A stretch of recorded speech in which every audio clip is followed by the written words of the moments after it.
अगर आगे बढ़ना है तो परीक्षाओं से गुजरना होगा। अगर परीक्षा की बात करें, एग्जाम की बात करें, टेस्ट की बात करें, तो स्कूल टाइम से ही आप वीकली टेस्ट देते थे, मंथली टेस्ट देते थे, हाफ ईयरली देते थे, और एंड टर्म एग्जाम्स जो होते थे वो भी आप देते थे। क्यों होते थे टेस्ट भाई? टेस्ट इसलिए होते थे ताकि एक टाइम पीरियड में आपने कितना सीखा है, टीचर ने आपको कितना सिखाया है, आपने कितना समझा है, इस चीज का पता लगाने के लिए ये टेस्ट होते थे, एग्जाम होते थे। अब स्कूल के बाद कॉलेज में भी आ गए, कॉलेज में भी एग्जाम हो रहे हैं, टेस्ट हो रहे हैं, लेकिन बीएड में आने के बाद, डीएलएड में आने के बाद इस टेस्ट के साथ एक नया चीज जुड़ गया, अचीवमेंट टेस्ट। ठीक है, तो अचीवमेंट किसकी अचीवमेंट? तो अचीवमेंट टेस्ट का मतलब होता है कि एक टाइम पीरियड में, मान लो एज ए टीचर आपने बच्चों को पढ़ाया, आपने बच्चों को 1 ईयर पढ़ाया, 6 मंथ पढ़ाया, तो जितने टाइम बच्चों को पढ़ाया तो बच्चे ने कितना सीखा, कितना अचीव किया। मान लो आपने 3 महीने बच्चों को, जैसे आपका इंटर्नशिप है, 3 महीने स्कूल में जाके बच्चों को पढ़ाया, ठीक है, आपने सोशल साइंस पढ़ाया, तो 3 महीने आपने जितना भी पढ़ाया, तो 3 महीने बाद आपको ये जानना है कि बच्चों ने सीखा कि नहीं सीखा, बच्चे ने कितना अचीव किया, तो आप क्या करेंगे? उनका टेस्ट लेंगे। अब टेस्ट से क्या पता चलेगा? बच्चे ने कितना सीखा, और तो बच्चों की अचीवमेंट का भी पता चलेगा, और आपको अपनी अचीवमेंट का भी पता चलेगा कि आपने कितने अच्छे से सिखाया, क्योंकि बच्चों की अचीवमेंट आपकी अचीवमेंट, बच्चों का फेलियर आपका फेलियर। तो आज की इस वीडियो में हम बात करेंगे अचीवमेंट टेस्ट की। तो सबसे पहले हम जानेंगे अचीवमेंट टेस्ट होता क्या है, उपलब्धि परीक्षण क्या होता है, इसके कितने टाइप्स हैं, एक अच्छे अचीवमेंट टेस्ट की क्या क्या क्वालिटीज होनी चाहिए, और लास्ट में हम बात करेंगे डेवलपमेंट ऑफ अचीवमेंट टेस्ट की अचीवमेंट जो टेस्ट है एक बनाया कैसे जाता है, इसका विकास किस तरह से किया जाता है। तो वीडियो को आखिर तक देखिए, वीडियो कैसा लगा कमेंट करके जरूर बताइए। तो हम वीडियो को शुरू करते हैं। सबसे पहले अगर इसके कंसेप्ट को हम समझने की कोशिश करें, तो various types of student come to take education in different classes of the school. कि स्टूडेंट स्कूल जाते हैं किस लिए? नॉलेज को, स्किल को एक्वायर करने के लिए, सीखने के लिए। लेकिन हमें देखते हैं कि स्टूडेंट की मेंटल एबिलिटीज और लर्निंग पावर अलग अलग होती है। कोई स्टूडेंट जल्दी सीखता है तो किसी को सीखने में टाइम लगता है। कोई मैथ में अच्छा होता है, कोई साइंस में अच्छा होता है, कोई लैंग्वेज में अच्छा होता है, कोई आर्ट एंड क्राफ्ट में अच्छा होता है। तो इस तरह से अलग अलग स्टूडेंट को हम देखते हैं, तो सबकी जो लर्निंग पावर है, ठीक है, अलग अलग होती है। तो किस तरह से हम पता लगाएं कि कौन सा स्टूडेंट किस सब्जेक्ट में ज्यादा अच्छा है, उसकी स्ट्रेंथ क्या है, उसकी वीकनेस क्या है, इसका कैसे पता लगाया जाए? स्कूल में जब स्टूडेंट एडमिशन लेता है और एक क्लास से दूसरी क्लास में जाता है, दूसरे से तीसरी में जाता है, तो एक पर्टिकुलर टाइम में स्टूडेंट ने क्या सीखा, कितनी नॉलेज उसने गेन की, तो इसका पता लगाया कैसे जाए? तो इसके लिए टेस्ट कंडक्ट किया जाता है, और इस टेस्ट को अचीवमेंट टेस्ट इसलिए कहते हैं क्योंकि एक पर्टिकुलर टाइम पीरियड में स्टूडेंट ने कितना अचीव किया, जो भी टीचर्स ने अलग अलग मेथड्स के थ्रू, टेक्नोलॉजी का सहारा लेकर, बुक्स का सहारा लेकर जो जो चीजें बच्चों को सिखाई, तो बच्चे ने कितना अचीव किया, बच्चे ने कितना सीखा, तो उसकी इसी अचीवमेंट का पता लगाने के लिए जो टेस्ट कंडक्ट किया जाता है उसको अचीवमेंट टेस्ट कहते हैं। तो आपको समझ में आ गया होगा कि इस टेस्ट को अचीवमेंट टेस्ट या उपलब्धि परीक्षण क्यों कहा जाता है, क्योंकि एक टाइम पीरियड में स्टूडेंट ने जो भी चीजें अचीव की हैं, जो भी अलग अलग सब्जेक्ट में उसने सीखा है, तो उसके इस अचीवमेंट का पता लगाने के लिए टेस्ट लिया जा रहा है, इसलिए इसको उपलब्धि परीक्षण या अचीवमेंट टेस्ट कहते हैं। ठीक है, तो कंसेप्ट आपको समझ में आ गया होगा। अब हम इसके मीनिंग की बात करें, तो अचीवमेंट टेस्ट आर दो test with the help of which the student achievement in the subject taught in the school and the skill taught is ascertained। कि उपलब्धि परीक्षाएं वे परीक्षाएं हैं जिसके द्वारा स्टूडेंट ने स्कूल में, क्लास में, पर्टिकुलर सब्जेक्ट में कितनी चीजें उसने सीखी है, कितना नॉलेज उसने सीखा है, इसका पता लगाने के लिए जो टेस्ट लिया जाता है उसी को अचीवमेंट टेस्ट या उपलब्धि परीक्षण कहा जाता है। These are mainly constructed to measure the nature and extent of learning of the student। कि इसका निर्माण विद्यार्थियों के सीखने के स्वरूप और सीमा का मापन करने के लिए किया जाता है। ठीक है, स्टूडेंट किस तरह से सीख रहा है और कितना सीख रहा है, कितना सीखा उसने, इसी का मापन करने के लिए टेस्ट लिया जाता है। It evaluates the current ability of the student और the extent of their knowledge in the area of a specific subject, कि इसमें पता लगाया जाता है कि स्टूडेंट के आज के टाइम में उसकी क्या नॉलेज है, उसकी क्या योग्यता है, उसकी क्या क्षमता है, और किसी स्पेसिफिक सब्जेक्ट में उसकी नॉलेज क्या है। मैथ्स में कितना आता है, साइंस में कितना आता है, लैंग्वेज में कितना आता है। तो इन्हीं चीजों का पता लगाने के लिए टेस्ट लिया जाता है। अब अगर हम इसके टाइप्स की बात करें तो there are two types of achievement test, standardize test and teacher made test. Standardize test को प्रमापित या मानकीकृत परीक्षण भी कहते हैं, और टीचर मेड मतलब शिक्षक निर्मित परीक्षण। तो दोनों है क्या, उसके बारे में हम समझते हैं। तो सबसे पहले अगर हम स्टैंडर्डाइज टेस्ट की बात करते हैं तो इनका निर्माण विशेषज्ञों तथा मनोवैज्ञानिकों के द्वारा किया जाता है। ठीक है, these are made by experts and psychologist. तो इसको हर कोई नहीं बना सकता, हर टीचर नहीं बना सकता। इसको कौन बनाएगा, जो किसी स्पेसिफिक सब्जेक्ट में जो एक्सपर्ट टीचर है वो बनाएगा, या कोई psychologist. Okay, they are constructed according to certain rules, norms and principle, कि इनका निर्माण निश्चित नियमों, सिद्धांतों, मानदंडों के अनुसार किया जाता है। ऐसे नहीं कि आपने बुक देखा उसमें से आपने ऐसे बना लिया, नहीं। जो कुछ रूल्स होते हैं, रेगुलेशन होते हैं, ठीक है, प्रिंसिपल्स होते हैं, उसके अनुसार ये टेस्ट बनाए जाते हैं। ठीक है, these are made for different classes and subject. इसका निर्माण विभिन्न कक्षाओं तथा विषयों के लिए किया जाता है। जैसे बोर्ड की क्लासेस होती हैं, उसमें अलग अलग जो सब्जेक्ट्स होते हैं, तो उनके जो पेपर्स बनाए जाते हैं। ठीक है, तो बोर्ड के पेपर हर कोई नहीं बनाता, उसमें जो एक्सपर्ट टीचर होते हैं वो बनाते हैं उसको।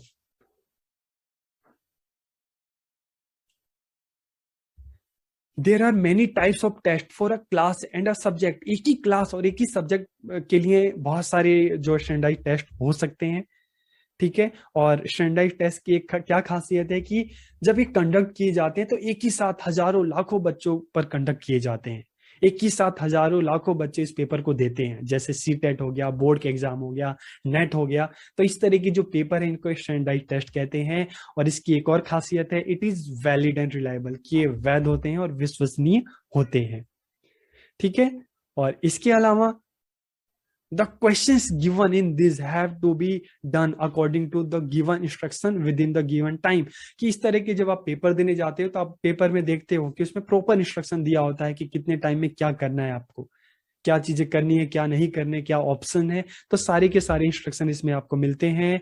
ठीक है, there are also instruction for evaluating और अवॉर्डिंग मार्क्स, कि द टीचर इस इन आंसर शीट को चेक करते हैं तो उनके लिए भी प्रॉपर इंस्ट्रक्शन होते हैं कि किसी पर्टिकुलर क्वेश्चन में कितने मार्क्स देने हैं, आंसर अगर स्टूडेंट ने किया है कितने आंसर के लिए कितने मार्क्स देने हैं। तो उसमें टीचर्स के लिए भी इस तरह का इंस्ट्रक्शन होते हैं।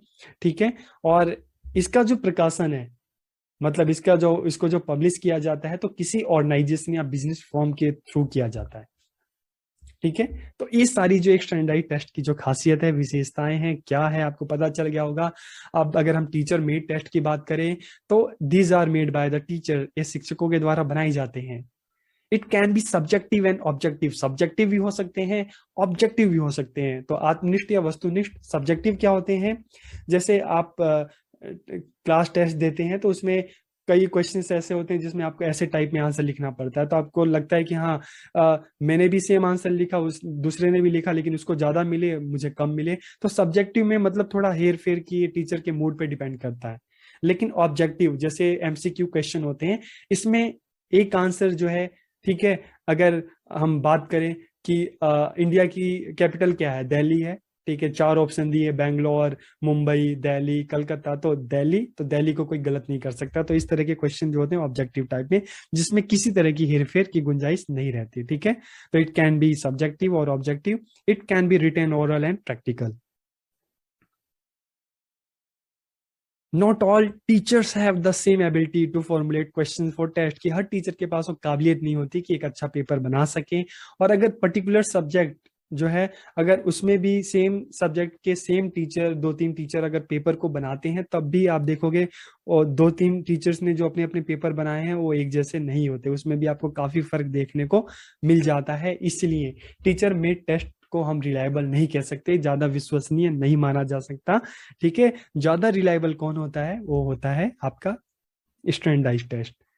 अब अगर हम बात करें कि qualities of a good achievement test, कि एक अच्छी उपलब्धि परीक्षण के क्या गुण होने चाहिए, तो रिलायबल होना चाहिए, विश्वसनीय, कि विश्वास करने लायक हो, ठीक है। वैलिडिटी, वैधता हो, वैध हो, किसी सब्जेक्ट के लिए बनाया जा रहा है तो वही सब्जेक्ट उसमें होना चाहिए, ठीक है। उसी सब्जेक्ट के जो ऑब्जेक्टिव है फुलफिल करे। ऑब्जेक्टिविटी, किसी तरह की हेरफेर की कोई गुंजाइश ना हो, आंसर पहले से फिक्स हो जिसके। कॉम्प्रिहेंसिवनेस, व्यापकता, मतलब क्या है कि अगर एसएसटी का बनाया जा रहा है तो एसएसटी में जो भी अलग अलग सब्जेक्ट हैं, जितने भी टॉपिक है, सबको कवर करे। कॉम्प्रिहेंसिवनेस होनी चाहिए उसमें, ठीक है। ये नहीं कि दो तीन सब्जेक्ट से ही पूरा पेपर बना लिया, नहीं, सभी सॉरी, दो तीन चैप्टर से ही पूरा पेपर बना लिया, नहीं, पूरे जो सब्जेक्ट में जितने भी टॉपिक्स हैं सबको कवर किया जाना चाहिए, ठीक है। डिफ्रेंसिएशन, विभेदकारिता, मतलब है कि टेस्ट ऐसा हो जो स्टूडेंट का क्लासिफिकेशन कर सके, कि जिससे पता चल सके कि क्लास में कौन सा स्टूडेंट अबो एवरेज है, कौन एवरेज है, कौन बिलो एवरेज है। तो इस तरह की जो अगर हम बात करें कि स्टूडेंट में डिस्क्रिमिनेशन कर सके उनकी अचीवमेंट के बेस पर, तो इस तरह का टेस्ट होना चाहिए, ठीक है। और प्रैक्टिकलिटी की व्यवहारिकता, उसको उपयोग किया जा सके, जो भी टेस्ट हो, ठीक है, उसमें प्रॉपर इंस्ट्रक्शन होने चाहिए, ठीक है, सारी डिटेल उसमें होनी चाहिए, प्लस ज्यादा खर्चीला, ज्यादा महंगा नहीं होना चाहिए, और ऐसा हो कि जिसको यूज किया जा सके, जिसको अप्लाई किया जा सके। तो ये सारे के सारे एक अच्छे अचीवमेंट टेस्ट के क्वालिटीज।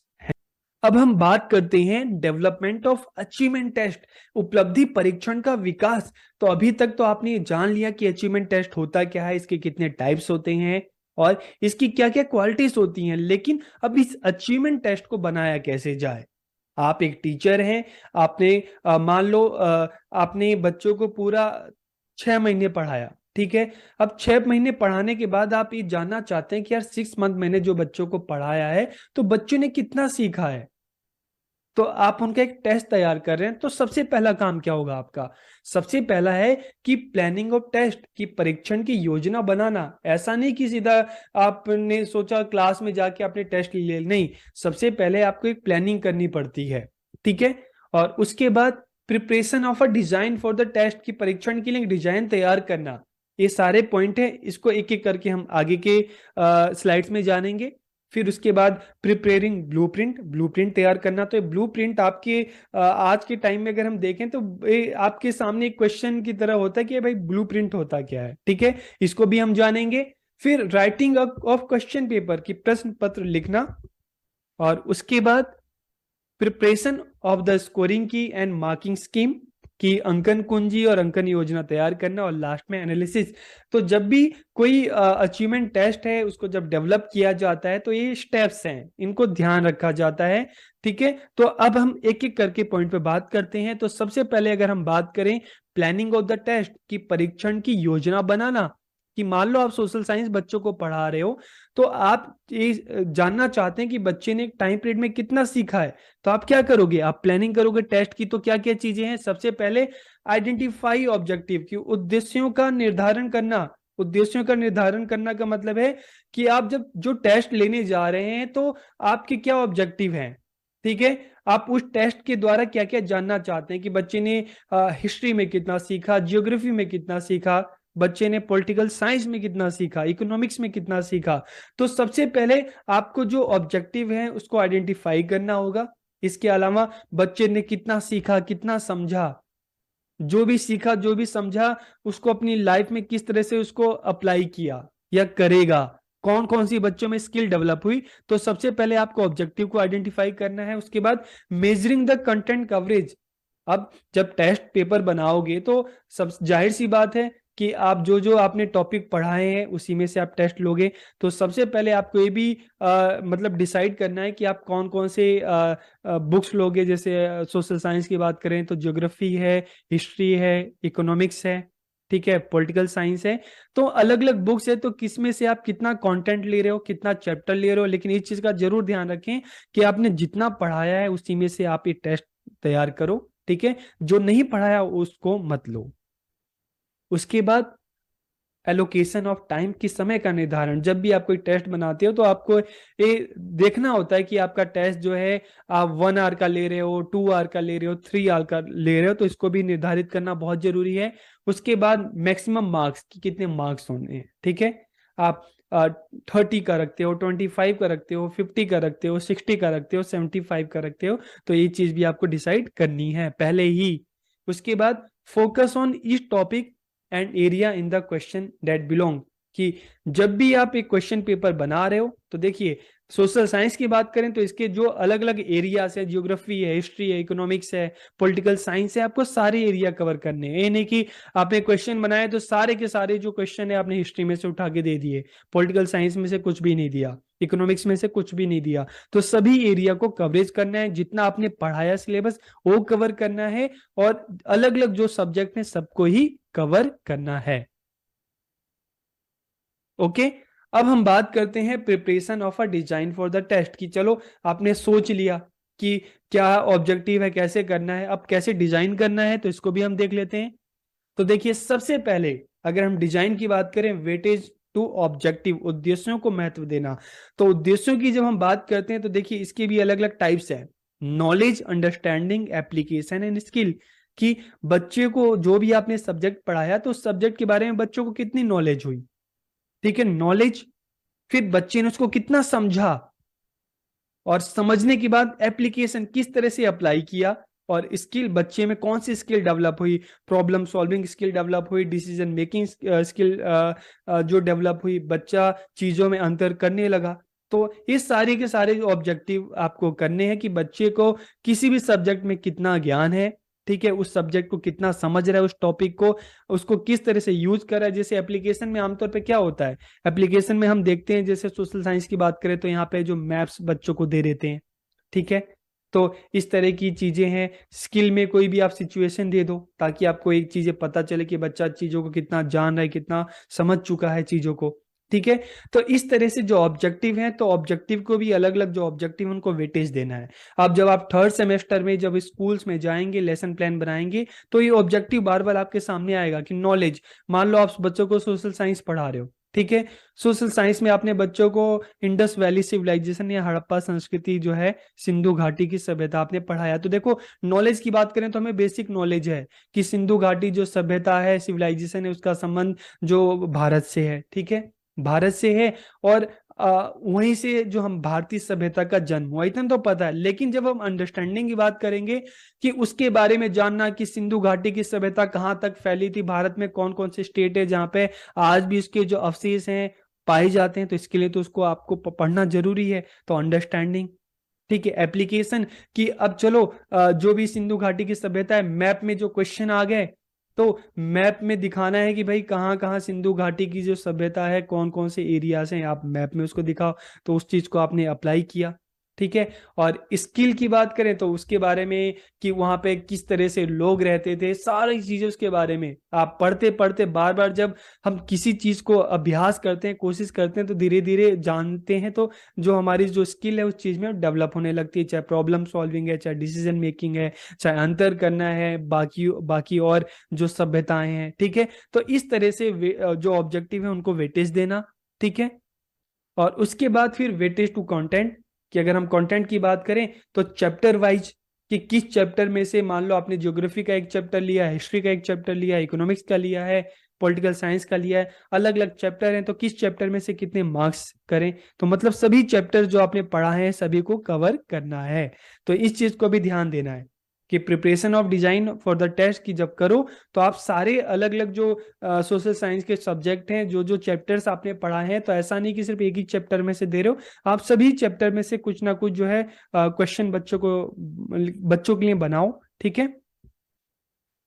उसके बाद weightage to form of question, की क्वेश्चन, तो ऐसे टाइप क्वेश्चन, जैसे आपने बोर्ड का एग्जाम दिया होगा तो ऐसे टाइप क्वेश्चन है, शॉर्ट आंसर टाइप्स क्वेश्चन होते हैं, very short answer types question होते हैं, ऑब्जेक्टिव होते हैं। तो इस तरह के जो क्वेश्चन है, तो जब आप क्वेश्चन पेपर इस तरह का टेस्ट तैयार करो तो उसमें वैरायटी होनी चाहिए। ये नहीं कि सारे आपने ऐसे टाइप क्वेश्चन दे दिए, ये नहीं कि आपने सारे वेरी शॉर्ट आंसर टाइप दे दिए, आप इसमें वैरायटी रखो, ठीक है। उसके बाद वेटेज टू डिफिकल्टी लेवल। याद कीजिए जब आप बोर्ड के एग्जाम दे रहे होंगे तो स्टार्टिंग के जो क्वेश्चन है थोड़े इजी लगते थे, फर्स्ट से लेकर 10th क्वेश्चन इजी लगते थे, फिर धीरे धीरे एवरेज और लास्ट तक पहुंचते पहुंचते फिर डिफिकल्टी लेवल स्टार्ट हो जाता था।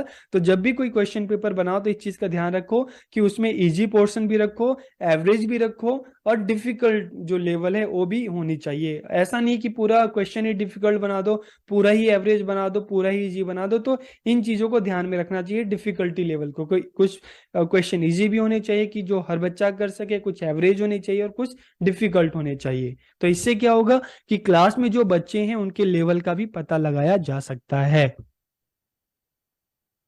फिर हम बात करते हैं प्रिपेयरिंग ब्लूप्रिंट। ब्लूप्रिंट, अब क्वेश्चन आता है कि ब्लूप्रिंट क्या होता है। तो देखिए एक सिंपल सा एग्जांपल को समझ लीजिए कि जब भी आप घर बनाने जाते हैं, मान लो आप अपना कोई घर बना रहे हैं, तो सीधा जाके आप मिस्त्री को नहीं बोलते कि घर बना दो। सबसे पहले आप क्या करते हो, मैप तैयार करते हो। एक पूरा जितना भी आपका जमीन का एरिया है तो उसके हिसाब से आप मैप तैयार करते हो कि कितने आप 2 BHK बना रहे हो, 3 BHK बना रहे हो, घर का क्या साइज है, किस रूम का क्या साइज है, किचन का क्या साइज है। इस तरह से आप क्या करते हो, पूरा मकान का एक आप पूरा मैप बनाते हो। तो इसी तरह से जब कोई क्वेश्चन पेपर बनाया जाता है तो क्वेश्चन पेपर बनाने से पहले उसका पूरा एक ब्लूप्रिंट तैयार किया जाता है। अब ब्लूप्रिंट, अब देखिए कोई भी क्वेश्चन पेपर है उसको बनाने से पहले पूरा ब्लूप्रिंट। तो इससे देखो क्लियर पता चल रहा है कि सबसे पहले हम बात करें चैप्टर्स, तो अलग अलग चैप्टर्स हैं कि सोशल साइंस का है तो देखिए फर्स्ट चैप्टर से इस ब्लूप्रिंट से पता चल रहा है ना कि फर्स्ट चैप्टर से कितने क्वेश्चन आए हैं, सेकंड चैप्टर से कितने आए हैं, थर्ड से कितने आए हैं, फोर्थ से कितने आए हैं। ऐसे टाइप, ई मतलब ऐसे टाइप, ऐसे मतलब short answer, very short answer, objective, ठीक है। तो ऐसे टाइप के कितने क्वेश्चन है, शॉर्ट आंसर टाइप के कितने हैं, very short answer type, objective type, knowledge objective, इससे कितने क्वेश्चन है, अंडरस्टैंडिंग से कितने, एप्लीकेशन से कितने, स्किल से कितने क्वेश्चन है, ठीक है। तो इससे सारी ये चीजें पता चल रही हैं। तो जिस तरह से घर बनाने से पहले मैप तैयार किया जाता है, उसी तरह से क्वेश्चन पेपर बनाने से पहले उसका पूरा ब्लूप्रिंट तैयार किया जाता है। तो ब्लूप्रिंट से साफ पता चलता है कि जो क्वेश्चन पेपर बना है तो उसमें कितने चैप्टर्स लिए गए हैं, कितने चैप्टर से कितने क्वेश्चन लिए गए हैं, कितने नॉलेज बेस्ड हैं, कितने अंडरस्टैंडिंग बेस्ड है, कितने एप्लीकेशन बेस्ड हैं, कितने स्किल बेस्ड हैं, ठीक है। तो इसलिए ब्लूप्रिंट बनाना बहुत जरूरी होता है ताकि क्वेश्चन पेपर का स्ट्रक्चर पता चल सके। तो इसमें भी आप देखिए कि जो ब्रैकेट के अंदर है वो क्या है, क्वेश्चंस हैं, और जो ब्रैकेट के बाहर है वो क्या है, नंबर है, ठीक है। तो जब आप थर्ड सेमेस्टर में जब ब्लूप्रिंट बनाएंगे तो ये जो फॉर्मेट है आपके काफी काम आएगा। उसके बाद अगर हम बात करें आगे, राइटिंग ऑफ क्वेश्चन पेपर। अब आपने ब्लूप्रिंट बना लिया कि इतने इतने चैप्टर्स मुझे लेने हैं, उसमें से इतने क्वेश्चन लेने हैं। तो उसके बाद नेक्स्ट काम क्या हो जाता है, राइटिंग ऑफ क्वेश्चन पेपर। फिर आप क्वेश्चन पेपर लिखना शुरू कर दें। अब क्वेश्चन पेपर बना लिया तो क्वेश्चन पेपर बनाने के बाद उसकी स्कोरिंग की मार्किंग स्कीम, जैसे बोर्ड के पेपर होते हैं तो बोर्ड के पेपर जब चेक होने के लिए जाते हैं तो ऐसा नहीं होता कि चेक करने वाले अपने हिसाब से नंबर दें, उसकी पूरी स्कोरिंग की होती है। उसका पूरा एक आंसर शीट पहले से तैयार होता है। आपने जो आंसर दिए हैं वो आंसर उससे मैच करता है तो आपको पूरे नंबर मिलते हैं कि कितने आपने कितना कंटेंट लिखा है तो उसके लिए कितने मार्क्स देने हैं, ठीक है। तो इसके लिए स्कोरिंग की और मार्किंग स्कीम भी तैयार करना, और फिर क्या है, एनालिसिस करना। तो जो आपने स्कोरिंग की बना ली, मार्किंग स्कीम बना लिया, उसके बाद एग्जाम हो गया बच्चों का, एग्जाम के बाद फिर रिजल्ट आया तो उस रिजल्ट के बेस पर एनालाइज करना, ठीक है, कि जो क्वेश्चन पेपर है कितना सही था, कितना सही नहीं था, जिस ऑब्जेक्टिव के लिए बनाया गया क्या उस ऑब्जेक्टिव को उसने फुलफिल किया, कहीं डिफिकल्ट तो नहीं था, बच्चों के लेवल के हिसाब से ज्यादा तो नहीं था। तो लास्ट में एक एनालाइज किया जाता है कि जो भी क्वेश्चन पेपर बनाया गया क्या जिस ऑब्जेक्टिव को लेकर बनाया गया था उसने फुलफिल किया, क्या क्वेश्चन पेपर ठीक था। तो इसलिए लास्ट में क्या किया जाता है, एनालाइज किया जाता है, ठीक है। अब हम बात करते हैं टाइप ऑफ टेस्ट आइटम्स की। जब इस तरह के जब हम क्वेश्चन पेपर बनाते हैं तो टेस्ट आइटम्स इसके क्या क्या प्रकार हो सकते हैं।